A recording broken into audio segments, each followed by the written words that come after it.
Olá, que alegria ter você aqui para mais um dia de estudo. Hoje, no nosso dia 99, a gente vai mergulhar em temas muito fortes. Vamos falar de uma aliança sagrada, de uma angústia que grita aos céus e de uma promessa que se cumpre bem no meio do caos de um naufrágio. Imagina só a cena: 276 pessoas, todas a bordo de um navio que está se partindo ao meio. Faz 14 dias que ninguém come direito e eles estão à deriva num mar furioso. É exatamente assim que o naufrágio de Paulo chega ao seu momento mais dramático. E o incrível é que todos sobrevivem, exatamente como Deus tinha prometido.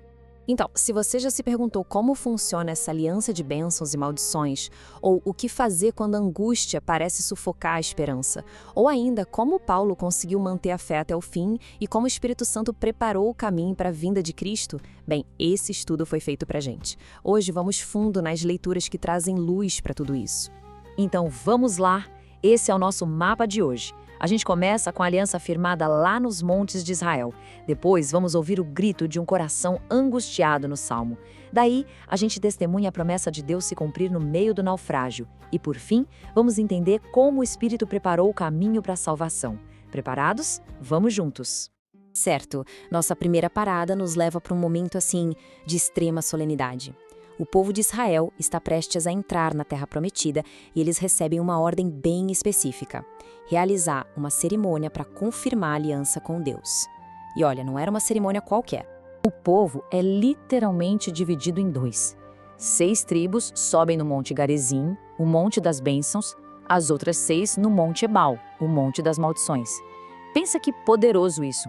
Essa divisão física, visual, tornava a aliança algo real, palpável. Era um lembrete vivo de que as escolhas que eles fizessem teriam consequências muito diretas. E olha que interessante a dinâmica disso tudo. Os levitas proclamavam cada uma das 12 maldições em voz bem alta, contra a idolatria, a desonra aos pais, a injustiça com os mais frágeis. E a cada maldição anunciada, o povo todo respondia junto: Amém, que significa assim seja.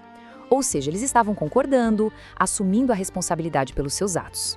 E as consequências eram muito concretas. A obediência traria bênçãos em todas as áreas da vida, na cidade, no campo, na família, nas colheitas, nas batalhas. Por outro lado, a desobediência traria o exato oposto: doença, fome, derrota, exílio e terror. O ponto principal aqui é este: a aliança com Deus não é algo abstrato, é algo muito sério, com implicações reais e profundas na vida. Agora, a gente muda um pouco o foco. Saímos da aliança coletiva de uma nação inteira e entramos no espaço íntimo da oração pessoal. É um verdadeiro grito de aflição, um desabafo da alma diante do Senhor. O salmista usa imagens de uma força impressionante para descrever a sua dor. Ele sente a própria vida escapando, sabe? Como fumaça que o vento leva. Os seus ossos queimam como brasa. É uma dor que é física, mas também é existencial, que consome por dentro. E junto com a dor vem uma solidão devastadora. Ele se sente como um pássaro no deserto, completamente fora de seu lugar. Ou como uma ave solitária pousada no telhado, apenas observando a vida acontecer de longe. É a imagem da mais profunda tristeza e isolamento. Mas aí, bem no meio de toda essa dor, acontece uma virada espetacular. O salmista levanta os olhos da sua própria miséria e foca na única coisa que não muda: Deus. Vós, porém, Senhor, sois eterno. É aqui que tudo muda. A esperança não está na melhora das circunstâncias, mas na certeza de quem Deus é. E ele sabe que o Senhor ouve os desvalidos e que os filhos dos seus servos viverão em segurança.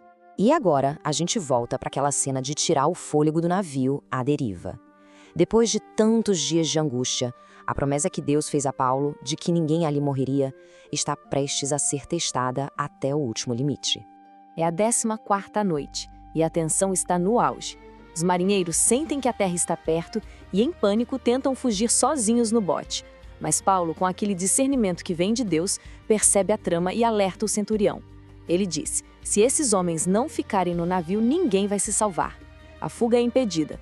E quando o dia amanhece, Paulo faz algo extraordinário. Ele pega um pão, agradece a Deus na frente de todo mundo e anima a todos para comer, reafirmando a promessa: nenhum fio de cabelo da cabeça de vocês se perderá. E o resultado? O navio encalha e as ondas o partem em pedaços. Os soldados chegam a pensar em matar os prisioneiros. Mas o centurião, querendo salvar Paulo, não deixa. E então, o milagre acontece. Todos, absolutamente todos os 276 passageiros chegam à terra, sãos e salvos. A promessa do anjo se cumpriu perfeitamente. A palavra de Deus simplesmente não falha.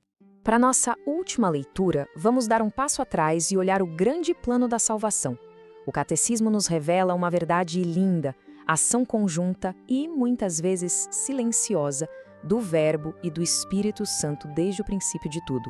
Sabe, desde lá do Gênesis, quando o Espírito de Deus pairava sobre as águas, a palavra e o sopro de Deus já estavam agindo juntos. Não é algo que começou só no Novo Testamento. Não, foi uma preparação cuidadosa, paciente, para aquele momento em que o Messias finalmente se revelaria ao mundo. Deus tem uma pedagogia, um jeito de ensinar a gente. O Espírito está presente na criação do ser humano. Depois, ele está na promessa a Abraão, que gera uma descendência contra toda a lógica humana. A lei foi dada como um professor, um tutor, para guiar o povo até Cristo. E até aqueles gemidos de dor dos Salmos são, na verdade, um testemunho do desejo profundo da humanidade pelo Espírito Santo. Certo. E agora? Como a gente conecta tudo isso com a nossa vida hoje? Como essas leituras tão antigas podem falar ao nosso coração, especialmente naqueles momentos em que a gente sente que o nosso próprio navio está se partindo? Essa é a pergunta de $1 milhão, não é?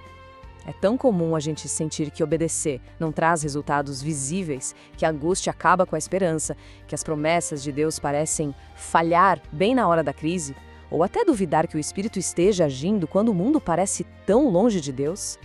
Essa agitação na alma é real. As maldições podem soar duras demais para um Deus de amor. A dor do salmista é uma dor que muitas vezes a gente vive em silêncio, e a fé de Paulo no meio da tempestade parece quase sobre-humana. Mas a solução está na própria palavra. A aliança é séria porque Deus é fiel, e as maldições são como um alerta de amor. O Salmo nos ensina a dar voz à nossa dor, porque orar na angústia é um ato de fé, não de fraqueza. Paulo nos mostra que a promessa nos sustenta mesmo quando tudo quebra. E o catecismo revela, o Espírito sempre esteve agindo. Se tem uma coisa que a gente precisa guardar do dia de hoje, é esta: a palavra de Deus não falha. 276 pessoas chegaram vivas na praia porque um anjo falou com Paulo, e Paulo acreditou. A promessa se cumpriu no meio dos destroços. Então, vamos resumir as grandes lições para a gente guardar no coração. Primeiro, de Deuteronômio: nossa aliança com Deus tem peso real. Do Salmo 101, nossa angústia tem voz diante de um Deus que é eterno. De Atos, a promessa de Deus se cumpre, mesmo no meio do naufrágio. E do Catecismo, o Espírito trabalha em toda a história para nossa salvação. Portanto, o convite de hoje é este: viva com fidelidade a sua aliança, leve toda a sua angústia a Deus em oração e confie no Espírito que sempre esteve e sempre estará agindo na sua história. E por favor, não pare a sua jornada de fé agora. O hábito se forma com constância. Então deixe seu comentário dia 99 concluído para registrar seu compromisso e para a gente caminhar junto como uma comunidade.